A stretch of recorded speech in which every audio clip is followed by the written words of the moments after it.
Bab 11, Prinsip Sukses QLT dan The Law of Attraction atau LOA.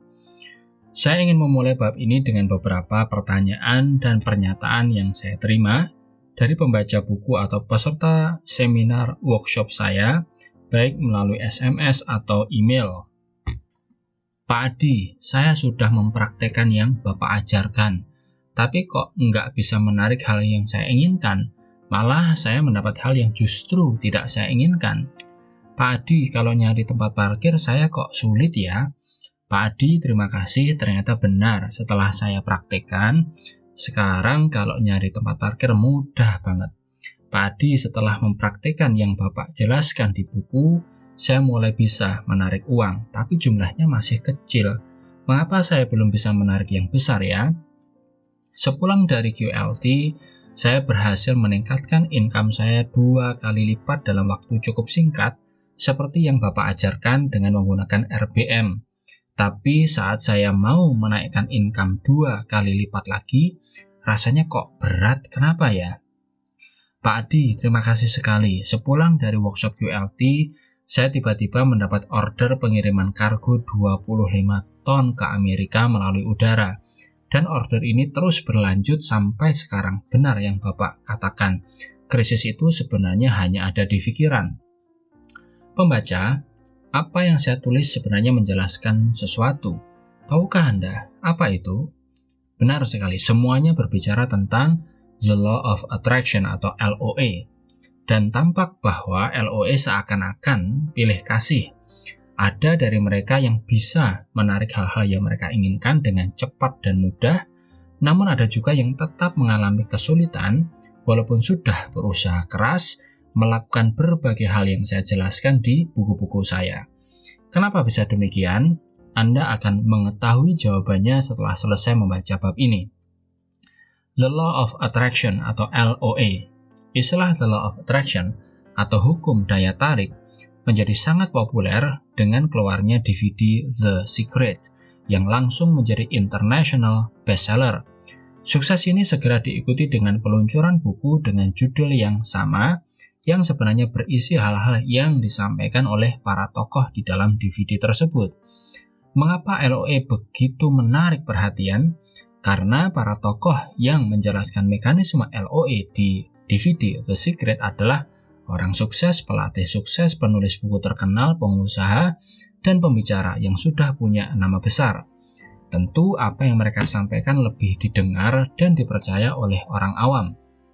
LOA sebenarnya barang lama, kuno, topik tentang hukum alam yang digerakkan oleh keinginan dan gambaran mental seseorang ini sesungguhnya sudah pernah dibahas oleh William Walker Atkinson pada 1908 dalam bukunya The Secret of Success.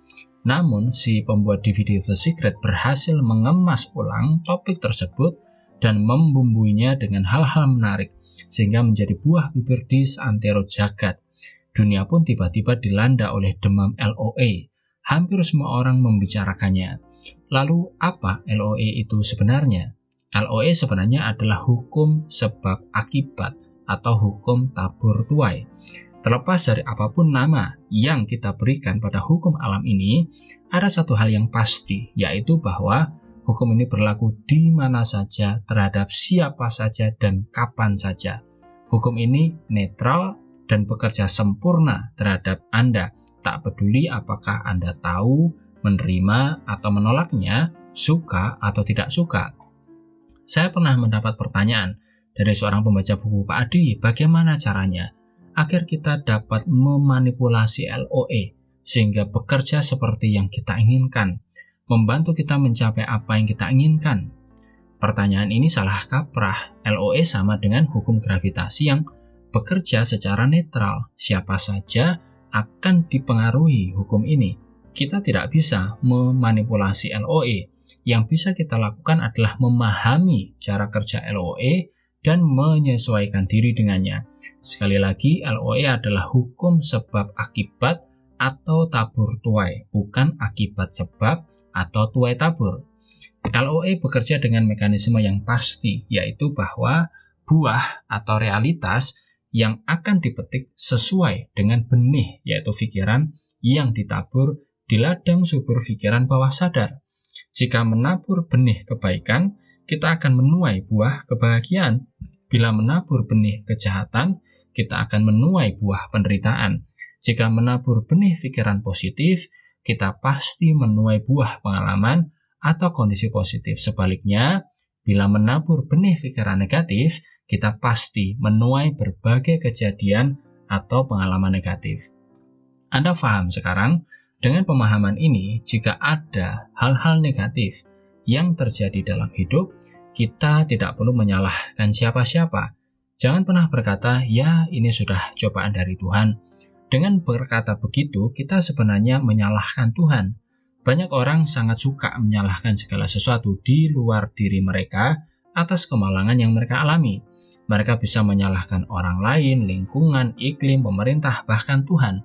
Dengan pola pikir seperti ini, sebenarnya mereka berada dalam posisi yang sangat lemah, yakni sebagai korban. Seharusnya kita berkata, sayalah yang bertanggung jawab penuh atas segala sesuatu yang saya alami, dapatkan, dan rasakan dalam hidup saya. Sayalah yang menjadi penyebabnya, dan saya bisa mengubah kondisi ini dengan keyakinan dan memohon bantuan kekuatan dari Tuhan.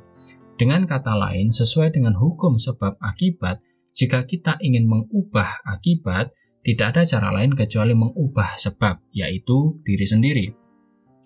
Lalu bagaimana hubungan antara LOE dengan pikiran? Sekali lagi, apapun yang kita alami atau dapatkan dalam hidup adalah akibat dari benih yang kita tabur di ladang subur pikiran. Saat kita menginginkan sesuatu, apalagi dengan muatan emosi yang intens, LOE akan bekerja menarik berbagai hal, kejadian, peristiwa, orang, situasi, sumber daya, atau apapun yang dibutuhkan untuk membuat kita berhasil mendapatkan yang kita inginkan. Semuanya seakan-akan terjadi secara kebetulan, meskipun sebenarnya tidaklah demikian. Segala sesuatu terjadi karena ada sebab. Kita dapat mempercepat pencapaian impian dengan memanfaatkan LOE. Caranya adalah memberikan perhatian lebih pada hal yang kita inginkan, dalam arti harus didasari dengan muatan emosi yang tinggi. Selebihnya LOE lah yang bekerja. Dengan kata lain, bila kita sekedar menginginkan sesuatu tanpa ada emosi yang intens, daya tarik LOE menjadi sangat lemah. Namun kenapa ada yang bisa cepat mendapatkan yang diinginkan dan mengapa ada yang begitu sulit? Oke, mudahnya begini. Masih ingat sewaktu masih duduk di SD, kita pernah melakukan eksperimen membuat magnet?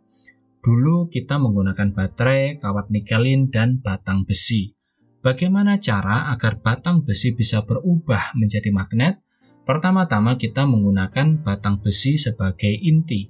Kita lalu membuat kumparan dengan cara melilitkan kawat nikelin di sepanjang batang besi hingga melingkupinya. Selanjutnya, kita menghubungkan ujung masing-masing kumparan ke sumber energi, yakni baterai yang telah kita siapkan. Saat arus listrik mengalir melalui kumparan di batang besi, muncul medan magnet. Batang besi sekarang telah menjadi sebatang magnet dan bisa menarik benda-benda berbahan besi yang ada di sekitarnya. Apa saja yang mempengaruhi kekuatan tarikan magnet yang dihasilkan melalui peralatan sederhana seperti pada ilustrasi tersebut? Sebenarnya ada sangat banyak faktor, misalnya jumlah lilitan kumparan, besarnya hambatan yang ada di dalam kawat, kandungan logam atau besi pada inti kumparan, dan besarnya energi listrik yang mengaliri kumparan.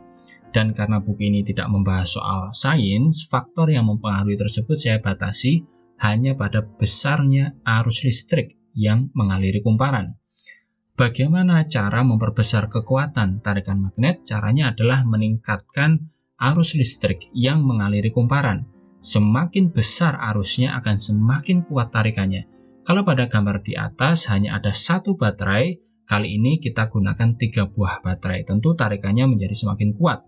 Setuju? Sekarang skenarionya saya ubah sedikit. Sumber arus listrik tetap berasal dari 3 baterai itu. Namun kali ini sebelum masuk ke kumparan, arusnya dialirkan ke sebuah lampu pijar. Kira-kira bagaimana kekuatan tarikan magnet?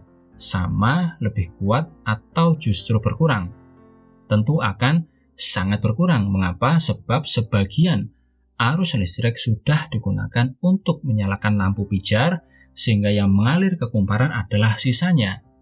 Bagaimana kita kalau memasang 3 lampu sekaligus seperti pada ilustrasi di bawah ini? Apa yang terjadi? Tentu semakin banyak lampu yang dipasang, semakin banyak energi listrik yang akan terkuras sebelum masuk ke kumparan. Akibatnya tarikan medan magnet yang dihasilkan pasti semakin lemah. Sekarang coba kita lihat ilustrasi tersebut. Ada beberapa item barang yang terbuat dari logam. Mana yang mau kita tarik? Sebelum menarik benda itu, tentu kita harus memilih atau memutuskan secara sadar mana yang mau kita tarik. Apa jadinya bila kita tidak memilih? Bisa jadi yang ditarik adalah benda yang tidak kita inginkan atau harapkan. Suka atau tidak suka, magnet ini pasti akan menarik sesuatu. Bagaimana kalau mau menarik semua sekaligus? Tidak bisa, kekuatan tarikan tidak akan cukup. Jika tetap dipaksakan, kita malah tidak akan menarik apapun. Ini namanya nafsu besar tetapi tenaga kurang. Nah, bagaimana kalau baterai tetap 3 buah, tetapi lampunya ditiadakan? Jadi arus listrik dari baterai mengalir langsung ke kumparan. Bagaimana efek tarikan medan magnet yang dihasilkan? Lebih kuat atau lebih lemah? Sudah pasti lebih kuat. Lalu apa hubungan percobaan ini dengan LOA dan prinsip sukses QLT? Begini, di dalam diri kita sebenarnya juga ada baterai. Saya menyebutnya aki psikis. Arus listrik yang dihasilkan aki ini sama seperti arus baterai pada ilustrasi tersebut yang menentukan kekuatan tarikan yang dihasilkan. Kekuatan tarikan yang dihasilkan itulah LOA. Semakin kuat daya tarik yang dihasilkan, semakin kuat LOA bekerja dan semakin cepat kita mendapatkan apa yang kita inginkan. Untuk jelasnya, perhatikan ilustrasi seperti di bawah ini. Pada ilustrasi ditunjukkan bagaimana mekanisme LOA bekerja. Pertama, kita punya aki psikis. Kekuatan tarikan bergantung. Yang pertama, pada besarnya arus listrik yang dihasilkan aki psikis. Kedua, batang besi, yaitu impian, yakin, syukur, pasrah, dan doa. Idealnya, bila menginginkan sesuatu yaitu impian, yakin, bersyukur, pasrah, dan berdoa, kita akan mendapatkan yang kita inginkan. Tentu ini disertai dengan catatan Tuhan meridhoi. Kalau tidak, bagaimanapun tetap tidak akan bisa. Itulah sebabnya pada gambar di atas, di antara doa dan gambar magnet, ada sebuah saklar on-off. Ini adalah God factor. Kalau saklarnya on, berarti Tuhan merestui. Kalau off, berarti tidak direstui, dan tentu kita tidak akan bisa mendapatkan yang kita inginkan. Impian pada gambar di atas berguna untuk mengarahkan energi tarikan memilih dan menarik sasaran atau target tertentu. Saat menetapkan impian, kita perlu memeriksa perasaan kita. Apakah kita merasa nyaman? Bagaimana emosi kita? Jika kita tidak merasa nyaman, ini adalah indikasi bahwa dalam diri kita ada penolakan atau blocking. Jika kita merasa sangat nyaman, perasaan ini akan menjadi penguat atau booster yang memperkuat daya tarik LOA kita. Bila kita tidak yakin, arus listrik yang melewati kumparan akan sangat terhambat. Kekuatan tarikan juga menjadi lemah. Itulah sebabnya setelah impian kita harus yakin. Semakin yakin, semakin leluasa arus listrik mengalir. Syukur dan pasrah juga berfungsi sebagai booster atau penguat. Semakin kita bersyukur dan pasrah, energi kita akan semakin kuat. Dengan demikian, tarikan LOA pun akan semakin dahsyat. Lalu bagaimana dengan doa? Ini adalah komunikasi kita dengan Tuhan. Namun ingat, seperti telah dijelaskan di bab sebelumnya, doa bukanlah apa yang kita ucapkan. Doa adalah apa yang kita rasakan, khususnya saat kita berkomunikasi dengan Tuhan. Kuncinya ada di perasaan, bukan di pikiran atau emosi. Namun mengapa ada yang sudah menetapkan impian, yakin, bersyukur, pasrah, dan berdoa, masih tetap sulit mendapatkan yang mereka inginkan? Apa yang salah dengan mereka? Kalau seperti kasusnya, Anda perlu memperhatikan ilustrasi berikut ini. Yang terjadi adalah bahwa kekuatan tarikan atau LOE mereka melemah karena sebagian besar arus listrik yang berasal dari aki psikis dikuras oleh lintah energi. Misalnya, seharusnya arus yang mengalir adalah 100 ampere, tetapi karena dicuri oleh lintah energi sebesar 80 ampere, yang tersisa hanya 20 ampere. Jelas hal ini membuat kekuatan tarikan sangat berkurang. Biasanya orang tidak menyadari bahwa energi aki psikis mereka dicuri oleh lintah energi. Saya lebih suka menyebutnya dengan kebocoran arus yang tidak disadari. Namun disadari atau tidak, kebocoran ini berakibat sangat negatif bagi kemajuan hidup kita. Menghadapi hal ini, umumnya orang berusaha melakukan charging pada aki psikis yang dengan harapan arusnya akan meningkat. Maka ilustrasinya menjadi seperti berikut ini.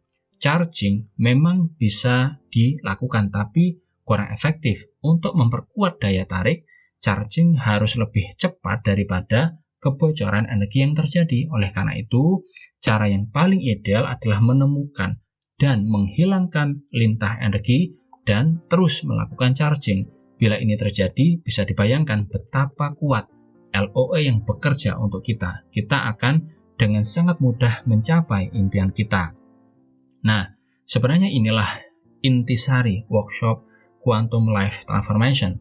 Selama lintah energi belum ditemukan dan dihilangkan, kebocoran akan terus terjadi. Kita akan sangat lelah melakukan charging terus-menerus, sementara energinya dicuri oleh lintah energi.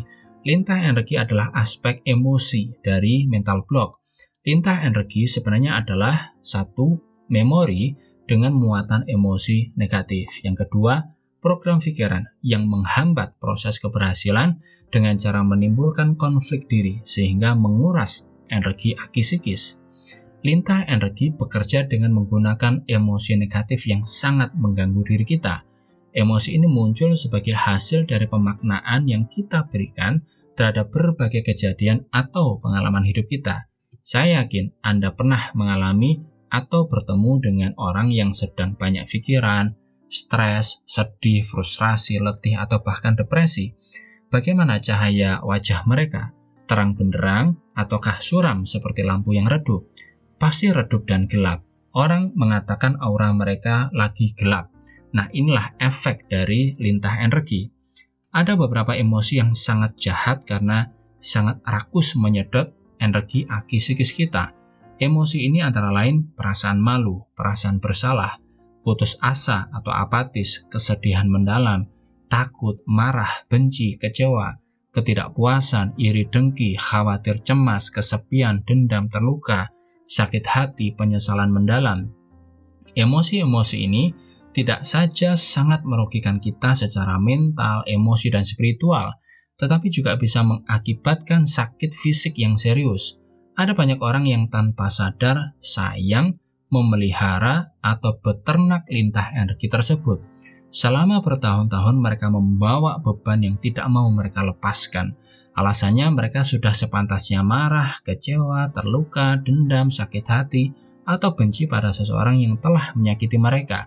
Enak saja sudah menyakiti hati saya, sekarang mau saya maafkan dan lupakan. Nggak usah ya, saya akan mengingat terus perbuatannya dan kalau perlu sampai mati pun akan tetap saya bawa perasaan ini. Begitu kata mereka. Ini sungguh gawat. Orang ini lupa bahwa dengan melepaskan semua emosi negatif, justru mereka sendirilah yang untung. Melepaskan emosi negatif dengan cara memaafkan pelakunya bukan berarti kita melupakan atau setuju atas apa yang telah terjadi. Melepaskan dan mengikhlaskan emosi negatif sungguh penting demi kebaikan dan kemajuan diri mereka sendiri. Semakin lama mereka menyimpan emosi negatif itu, akan semakin terkuras energi aki psikis mereka. Semakin lama kita membawa beban emosi yang tidak segera kita selesaikan, berarti semakin besar energi kita yang terkuras dan semakin lemah daya tarik atau LOE kita. Inilah yang saya sebut dengan hukum charging dan discharging aki psikis. Energi sama dengan intensitas emosi dikali waktu. Emosi negatif sekecil apapun bila dirasa mengganggu harus segera kita atasi. Saya biasanya memberikan contoh begini. Coba Anda pegang sebuah buku dengan cara berikut. Anda duduk tegak, tangan dominan Anda, misalnya tangan kanan memegang buku. Letakkan tangan di samping tubuh. Luruskan tangan Anda, angkat ke atas, ke arah samping hingga sejajar dengan bahu. Sambil tetap memegang buku, teruslah begitu, tahan selama 1 menit, 10 menit, 30 menit. Apa yang Anda rasakan? Walau buku yang Anda pegang cukup ringan, Anda pasti akan lelah karena waktunya lama. Bagaimana kalau barang yang Anda pegang cukup berat, misalnya 1 botol berisi air 1,5 liter? Berapa lama waktu yang Anda lalui hingga lelah? Tentu jauh lebih singkat. Benda yang Anda pegang itu sama dengan emosi negatif Anda. Berat benda sama dengan intensitas emosi Anda. Semakin berat, semakin tinggi intensitas berarti serta semakin cepat dan banyak energi aki psikis yang terkuras. Mengurangi dan menghentikan kebocoran energi. Sebelum melakukan charging untuk mengisi dan meningkatkan level energi aki psikis, kita pertama-tama harus mengurangi atau kalau bisa menghilangkan kebocoran yang telah terjadi. Kebocoran yang dapat langsung dikenali dan dikendalikan: 1. Pembicaraan tentang hal-hal negatif. 2. Gosip atau negativitas dari orang lain. 3. Berita-berita negatif. 4. Musik dengan lirik negatif. 5. Program televisi atau film yang negatif. Kebocoran yang jarang diketahui atau disadari dan dapat berlangsung dalam waktu lama. 1. Maling energi atau lintah energi, yaitu trauma, pengalaman negatif, dan lain-lain. Yang kedua, emosi negatif yang tidak segera diatasi. Sekarang, ambil kertas dan tuliskan 10 hal yang selama ini Anda lakukan, baik secara sadar atau tidak sadar, yang mengakibatkan bocornya energi aki psikis Anda. Latihan ini berguna untuk membuat Anda waspada terhadap hal-hal yang mungkin tadinya tidak Anda sadari dan bisa menjadi lintah energi Anda. Sudah Anda tulis? Bisakah Anda sekarang secara sadar memutuskan untuk minimal mengurangi dan kalau bisa berhenti melakukan semua hal yang sekarang Anda tahu bisa menguras energi aki psikis Anda itu? Oke, selanjutnya tuliskan hal-hal yang Anda tahu pasti akan atau kira merupakan lintah energi yang selama ini menguras energi aki psikis Anda. Misalnya marah, takut, kesedihan mendalam, apatis atau putus asa, perasaan bersalah, perasaan malu, benci, iri dengki, khawatir, cemas, dendam, kesepian, ketidakpuasan, terluka, kecewa, sakit hati. Lihat daftar di atas dan tanyakan pada diri sendiri apakah Anda mengalami emosi-emosi negatif tersebut. Berikut saya berikan contoh bagaimana cara mengerjakan latihan ini. Lintah energi atau nama emosinya marah pada diri sendiri. Apa yang terjadi? Saya membuat keputusan bodoh, tidak berani menerima tawaran beasiswa ke luar negeri. Sudah berapa lama? 10 tahun. Lintah energinya merasa bersalah. Saat ayah meninggal, saya tidak ada di samping beliau. 7 tahun. Benci dan dendam pada Om Budi. Karena Om Budi menghina orang tua saya. Sudah 15 tahun. Marah dan kecewa pada suami karena saya merasa suami lebih memihak ibunya daripada saya. Sudah 8 tahun. Perasaan bersalah karena saya menggugurkan anak kedua saya. Sudah 3 tahun. Perasaan terluka karena ayah tidak menghargai usaha keras untuk lulus dari SMA. Sudah 9 tahun.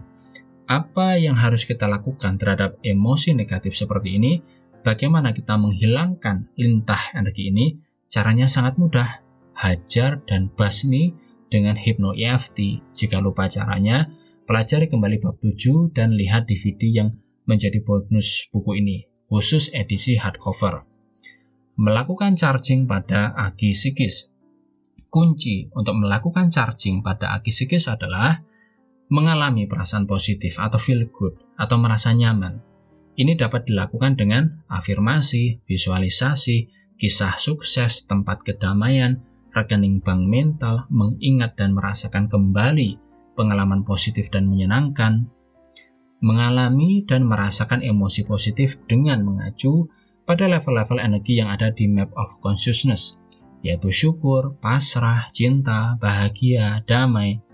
Semakin tinggi level energi emosi positif yang Anda rasakan, semakin besar pula daya dan arus listrik yang mengalir dan mengisi aki psikis Anda. Cara melakukan charging yang paling efektif adalah masuk ke dalam kondisi relaksasi mental yang dalam terlebih dulu. Setelah itu baru Anda rasakan berbagai emosi positif. Bagaimana caranya? Gunakan CD audio yang menjadi bonus buku ini khusus edisi hardcover dan latih diri untuk masuk ke kondisi relaksasi mental yang dalam.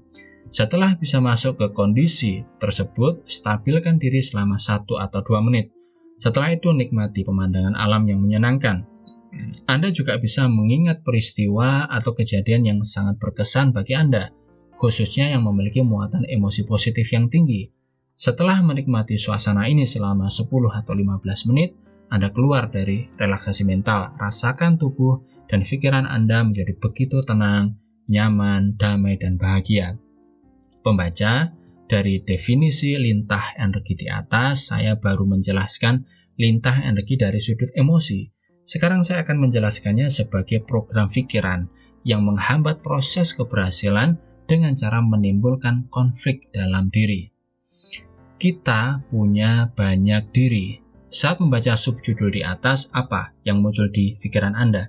Apakah Anda bingung ataukah Anda berpikir, masa kita punya banyak diri? Apa ini namanya kepribadian ganda? Sebelum saya teruskan, saya yakin Anda pernah mengalami hal berikut. Saat bangun di pagi hari, saat sebenarnya masih sangat mengantuk, tetapi karena harus berangkat kerja, Anda seakan terpecah menjadi 2 bagian dan muncul dialog dalam diri Anda seperti ini. Bagian 1, hei sudah pagi ayo bangun. Bagian 2, 5 menit lagi lah masih ngantuk nih. Bagian 1, kalau nggak bangun sekarang nanti nggak sempat mandi loh. Bagian 2, nggak apa-apa, saya mandinya cepat kok. Bagian 1, ayo bangun. Nanti telat masuk kantor, kamu sudah ditunggu bos pagi ini. Bagian 2, peduli amat sama si bos, saya tadi malam kan tidurnya larut sekali. Kalau nambah 5 menit kan nggak apa-apa supaya nanti bisa segar. Dialog ini berlangsung beberapa saat dan akhirnya Anda harus membuat keputusan untuk bangun atau meneruskan tidur Anda. Di lain waktu, Anda mungkin juga pernah berada dalam posisi sulit memutuskan sesuatu. Saat Anda berpikir keras tentang apa yang harus Anda lakukan, ternyata ada beberapa orang di dalam diri Anda yang saling berdialog, berdebat, bahkan mungkin bertengkar. Masing-masing punya argumentasi, masing-masing ingin pendapatnya yang diterima dan dijalankan. Dan Anda karena bingung harus mendengarkan suara yang mana, akhirnya malah tidak tahu apa yang harus dilakukan. Pernah mengalami hal seperti ini?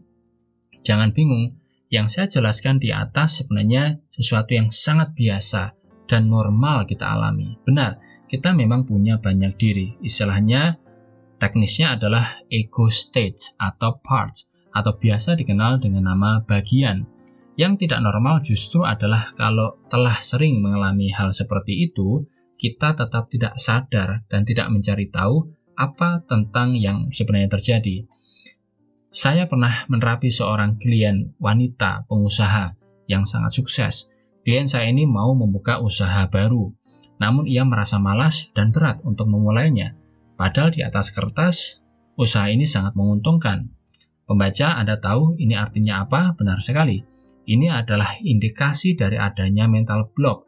Ada satu ego state yang mau memulai usaha baru, dan ada ego state lain yang menolak. Akibatnya timbul rasa malas itu.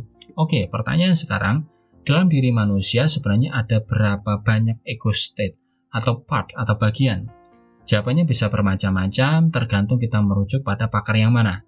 Transactional Analysis atau TA yang berawal dari pemikiran dan hasil kerja Paul Vedron dan selanjutnya dikembangkan oleh Eric Berne mengatakan bahwa dalam diri setiap manusia ada 5 ego state. Sedangkan ego state terapi yang awalnya dikembangkan oleh John dan Helen Watkins mengatakan tidak ada jumlah yang pasti. Gestalt terapi yang dikembangkan oleh Frederick Pauls berdasarkan psikodrama dari Jacob Moreno tidak menetapkan jumlah tertentu.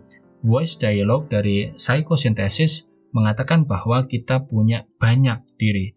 Carl Jung juga mengatakan hal yang sama dan tidak diketahui secara pasti ada berapa banyak diri dalam diri kita.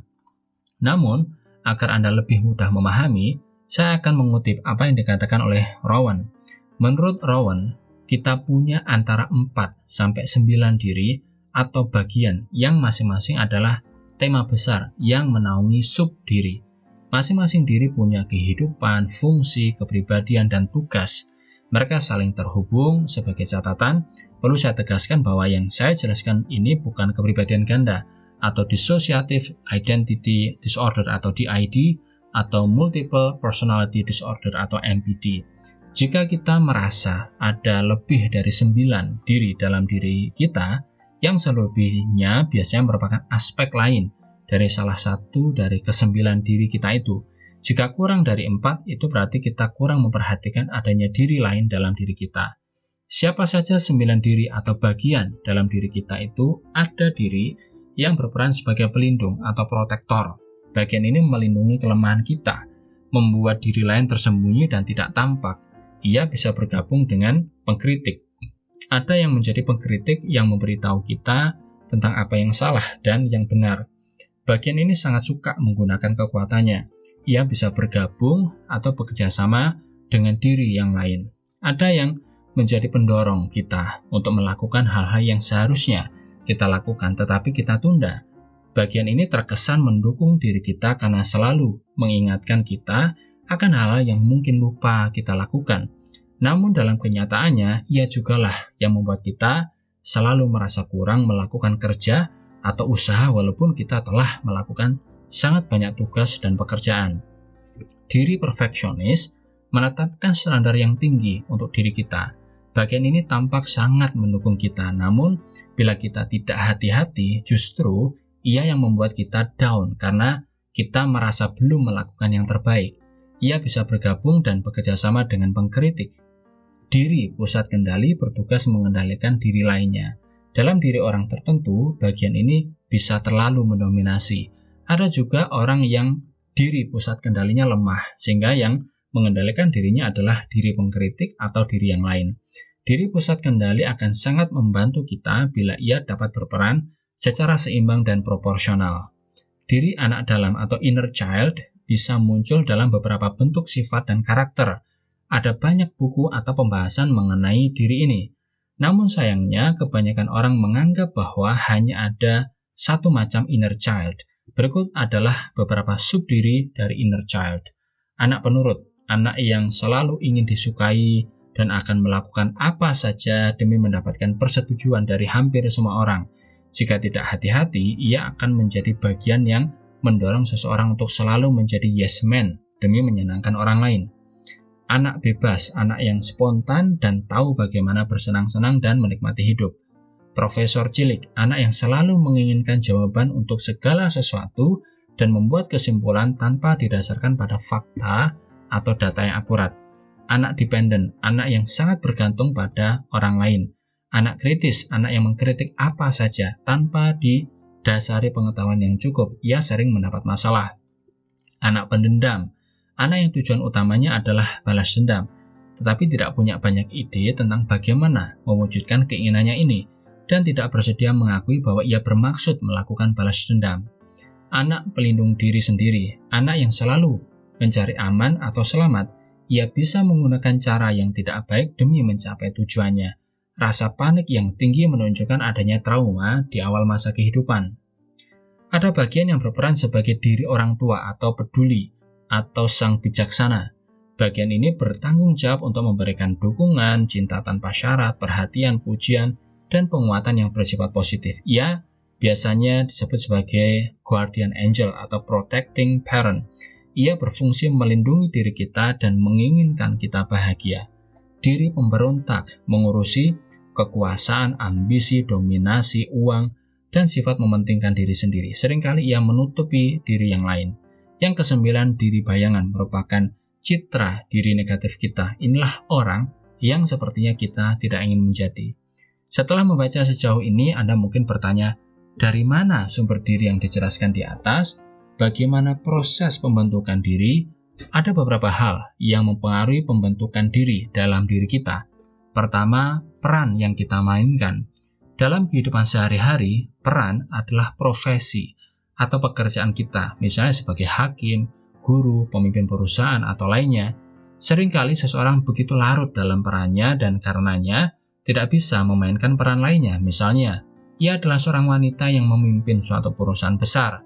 Nah, tentu perannya di perusahaan berbeda dengan perannya di dalam rumah tangga. Jika tidak hati-hati, ia akan menjalankan rumah tangganya seperti perusahaan dan tentu akan menempatkan suaminya sebagai bawahannya. Kedua, lingkungan. Lingkungan, lebih tepatnya orang-orang di sekitar kita, akan mempengaruhi kita dan bisa membuat kita menjadi baik atau buruk. Semua tergantung pada pengondisian yang kita alami sejak kecil. Contohnya begini, ada anak yang tadinya periang, ramah, pemberani, dan suka tantangan. Namun karena salah asuh, salah didik di rumah atau di sekolah, akhirnya ia menjadi tidak percaya diri, pemalu, rendah diri, tidak berani mengambil keputusan, takut berbuat salah, merasa diri bodoh, dan masih banyak atribut negatif lainnya. Ketiga, konflik internal yang kita alami. Konflik ini sebenarnya terjadi di dalam diri kita. Bila tidak terjadi resolusi atau kompromi atau penyelesaian, yang akan muncul adalah bahwa diri yang lain berperan memainkan peran lain. Dengan demikian, kepentingan pihak yang konflik memang dapat diredam, tetapi sebenarnya tidak terselesaikan. Bingung? Contohnya begini, katakanlah setiap kali ingin membuat keputusan penting, Anda mengalami konflik diri yang hebat. Akibatnya Anda seringkali tidak bisa membuat keputusan. Kalaupun Anda akhirnya bisa membuat keputusan, hasilnya seringkali mengecewakan Anda. Anda kemudian tidak lagi mau membuat keputusan karena khawatir, kecewa, atau gagal seperti sebelumnya. Keempat, pengalaman pribadi kita, mulai dari masa kecil dan biasanya pengalaman traumatis dengan emosi yang intens. Pada umumnya, kita akan tahu bahwa ada dua bagian atau diri yang berkomunikasi. Proses ini kita kenal dengan nama dialog internal. Masalah muncul jika terjadi perbedaan pendapat atau konflik di antara diri. Konflik internal ini harus segera dibereskan agar kita bisa maju dan berkembang. Ada satu hal yang perlu kita sadari, yaitu bahwa meskipun terjadi konflik dan keributan di antara diri, tujuan tertinggi dari setiap diri selalu baik untuk kita. Mereka ingin kita bahagia. Lalu apa hubungan ego state, LOE, dan pencapaian tujuan? Konflik diri yang muncul karena dua atau lebih ego state saling ribut membuat kita sulit mencapai impian kita.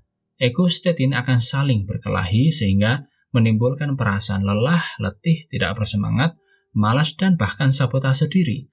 Konflik ini sangat menguras energi aki psikis kita, dan semakin hebat konflik itu, semakin sulit kita mencapai impian yang telah kita tetapkan. Bagaimana cara menyelesaikan konflik di antara diri? Inilah salah satu materi yang diajarkan di workshop Quantum Life Transformation. Ada banyak teknik yang bisa digunakan. Namun secara prinsip, proses menyelesaikan konflik di antara ego state terdiri dari 5 langkah. Pertama, mengenali keberadaan ego state. Kedua, menerima keberadaan, sikap, karakter, atau kepribadian ego state. Ketiga, koordinasi. Pada tahap ini, kita mencari tahu hubungan antar masing-masing ego state yang berkonflik. Keempat, integrasi. Pada tahap ini, kita membantu ego state yang berkonflik menemukan resolusi atau paling tidak melakukan kompromi sehingga mereka dapat bekerja sama dengan baik. Kelima, sintesis yang merupakan proses harmonisasi menuju penemuan diri transpersonal. Pada tahap ini, kita menyadari siapa diri kita sesungguhnya. Suatu hal yang perlu diwaspadai saat kita berusaha mendamaikan dua ego state adalah bahwa kita hanya berperan sebagai mediator atau fasilitator. Jika konflik yang terjadi dalam diri kita ringan, kita dapat melakukan mediasi sendiri. Bila cukup berat, kita perlu meminta bantuan terapis. Dan untuk itu, Anda perlu mencari terapis yang mengerti benar cara melakukan ego state terapi. Apakah penting menyelesaikan konflik di antara ego state? Sangat penting. Baru-baru ini saat saya membantu peserta pelatihan menginstal program pikiran mengenai masa depan, ada seorang peserta mengalami konflik diri yang cukup hebat. Ceritanya begini, peserta ini ingin sukses di masa depan. Ia dibimbing untuk menginstal program sukses di pikiran bawah sadarnya.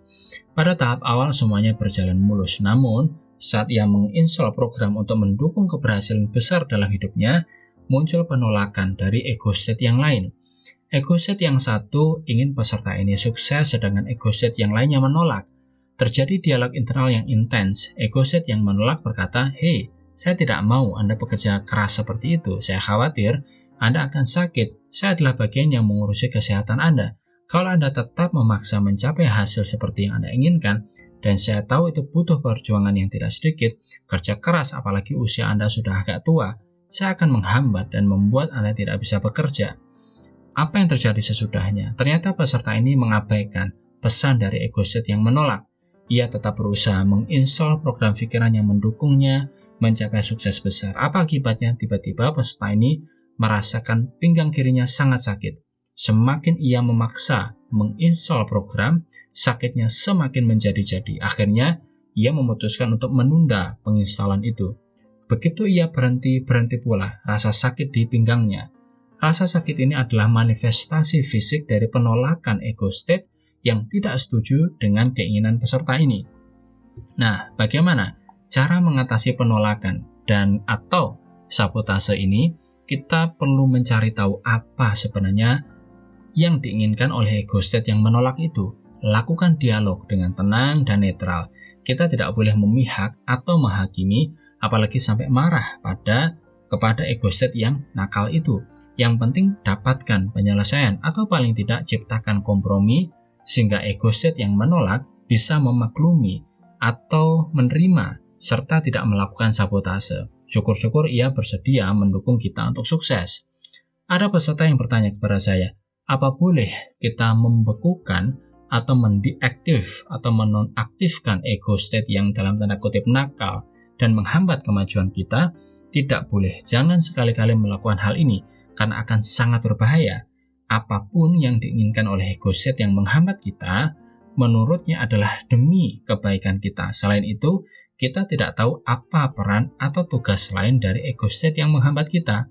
Maksudnya begini, ada kasus di mana ada satu ego state dari klien yang tidak mau diajak berunding untuk menyelesaikan masalah. Karena jengkel, si terapis yang kurang paham dengan teknik ego state terapi akhirnya mengambil jalan pintas, yaitu membekukan atau menonaktifkan ego state ini.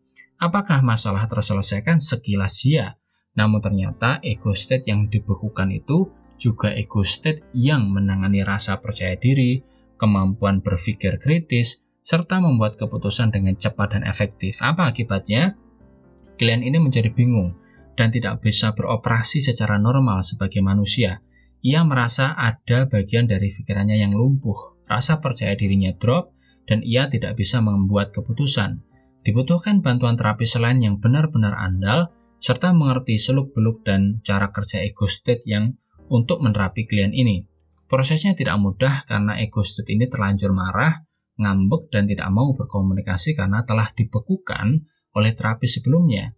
Setelah terjadi resolusi, klien ini bisa berubah dan hidupnya semakin berkembang karena konflik diri yang ia alami sebelumnya dapat diselesaikan dengan baik. LOE sebagai gema. Ada satu analogi lagi agar Anda bisa lebih memahami pentingnya ego state kita saling mendukung dan seia sekata dalam mencapai tujuan. Misalnya Anda berdiri di tempat yang bisa menghasilkan gema. Apa yang akan terjadi bila Anda berteriak, "Saya luar biasa"? Tentu Anda akan mendengar ada suara yang kembali kepada Anda dan persis sama, "Saya luar biasa, luar biasa, luar biasa".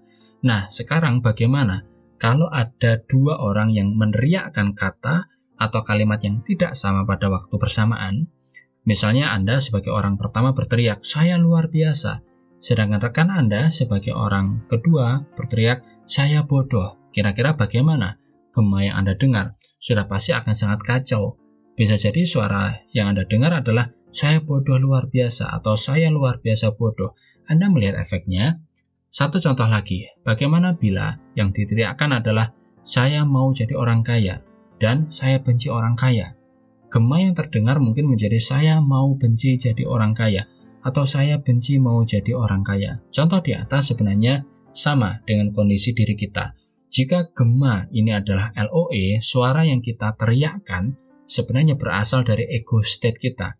Jika ego state atau bagian dari diri kita semua setuju dan mendukung apa yang kita inginkan, suara yang kita teriakkan hanya satu.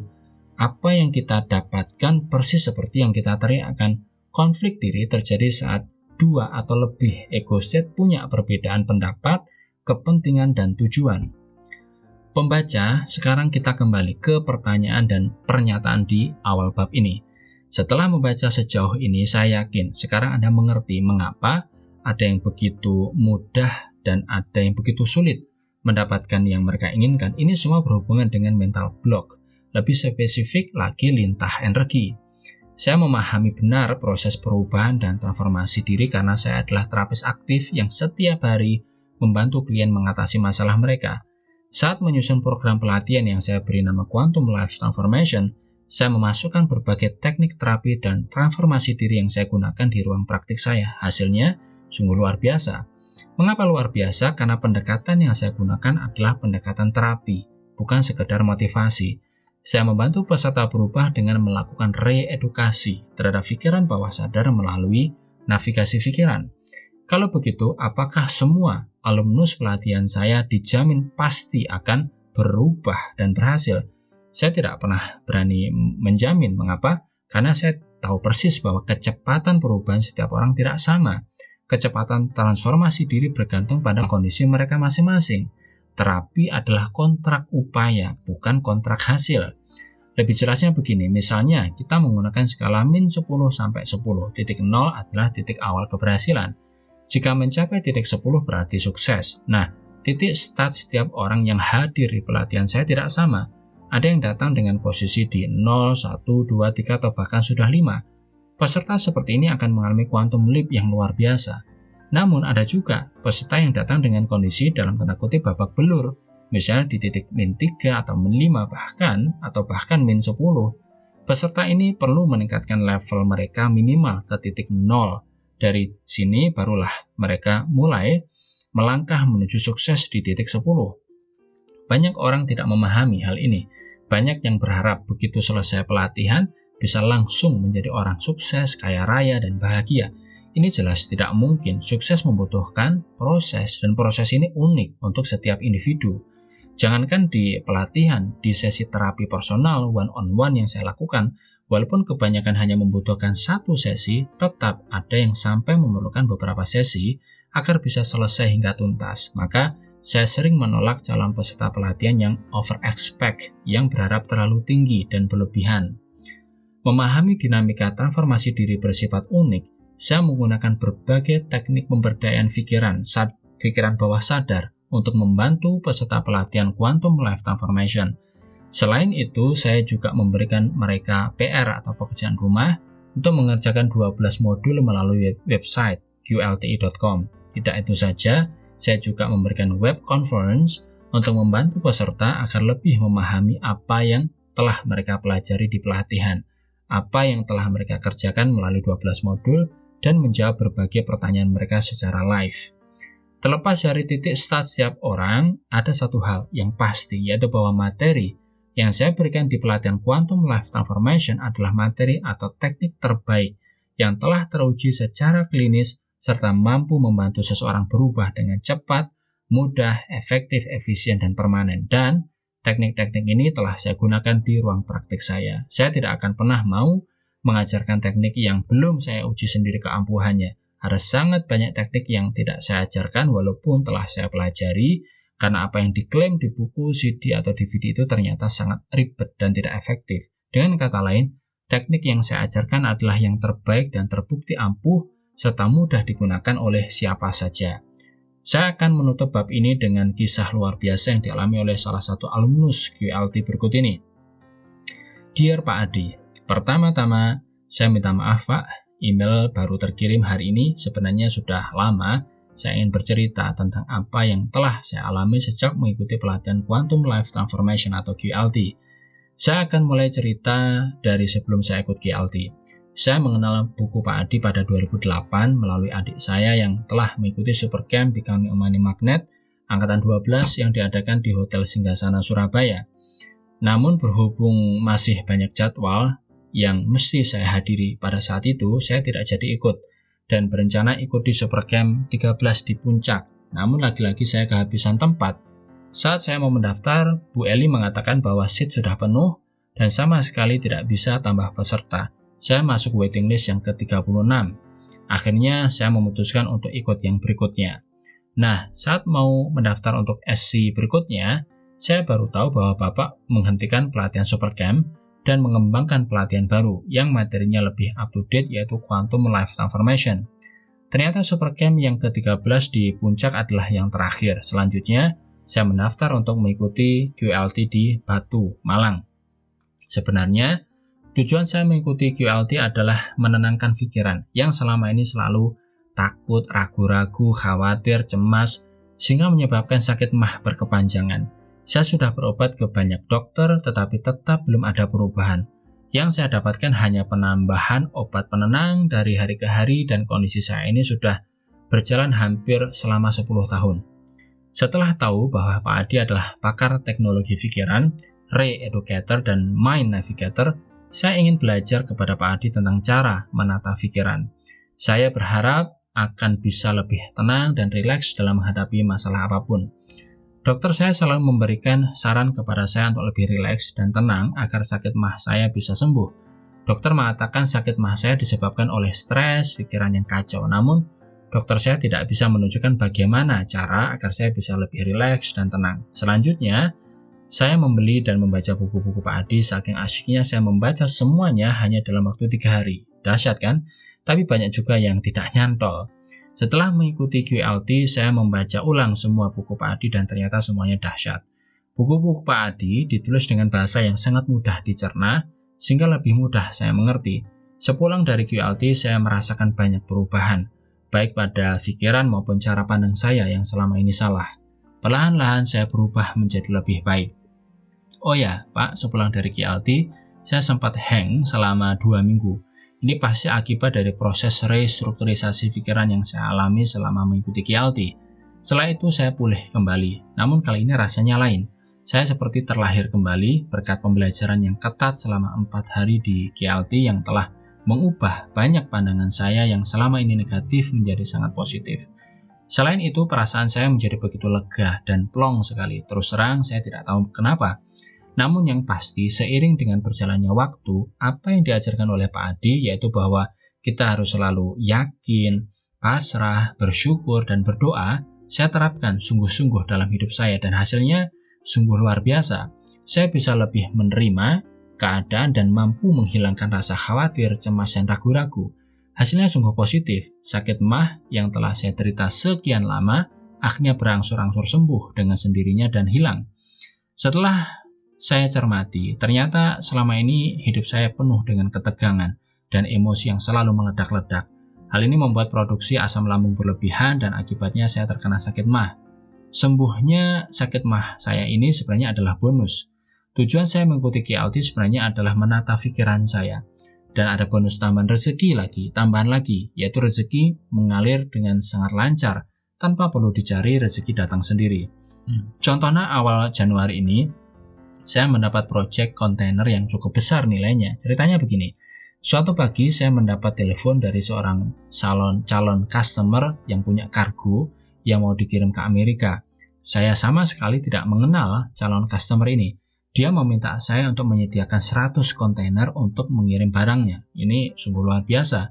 Mengapa luar biasa? Karena saya tidak mengenal calon customer ini dan saya tidak tahu ia mengenal saya dari mana. Mendapat permintaan ini, saya langsung masuk ke kondisi khusyuk dan berdoa memohon kemurahan Tuhan agar bisa mendapatkan order ini. Saya juga memohon mendapat keuntungan yang besar. Selesai berdoa, saya merasa begitu yakin dan lega atau feel good. Saya langsung mencari space dan harga yang bagus. Hasilnya sungguh dahsyat. Hanya dalam waktu 1 hari kami deal dan saya mendapatkan proyek ini. Dan benar, margin atau keuntungannya cukup besar. Lebih dari itu, saya bersyukur sekali bisa bertemu dengan Pak Adi, Bu Stephanie, Bu Eli, dan QLT, serta komunitas milis Money Magnet yang benar-benar luar biasa. Saya belajar tentang banyak hal yang bermanfaat untuk hidup saya, baik melalui QLT maupun rekan-rekan di milis. Terlalu banyak untuk saya ungkapkan satu persatu di sini. Yang pasti, di saat semua orang mengeluhkan krisis, bisnis sepi, saya malah terus kebanjiran order. Setiap hari saya bersyukur kepada Tuhan atas berkat yang saya dapatkan dalam hidup saya. Dan ini semua dimulai dengan perasaan yakin, syukur, pasrah, serta doa. Ternyata mengikuti QLT seperti yang saya ceritakan di atas, saya merasa dilahirkan kembali. Walaupun masih perlu belajar lebih banyak, saya sekarang sudah bisa lebih tenang. bisa memandang atau menilai suatu masalah dengan netral, baik yang terjadi di kantor maupun di rumah, tidak berapi-api dan marah-marah seperti dulu lagi. Pelatihan QLT benar-benar dahsyat dan terbukti mampu mengubah hidup saya. Untuk itu, saya sangat menyarankan pelatihan ini kepada mereka yang serius ingin berubah dan maju dalam hidup. Pelatihan ini berbasis terapi yang sangat bagus sekali atau highly recommended. Demikian Pak Adi, sharing dari saya akan terus belajar dan belajar mengembangkan diri menjadi pribadi yang lebih baik dan semakin maju. Salam dahsyat buat Pak Adi, Bu Stephanie, dan keluarga. Anissa, alumnus Angkatan 1 GLT.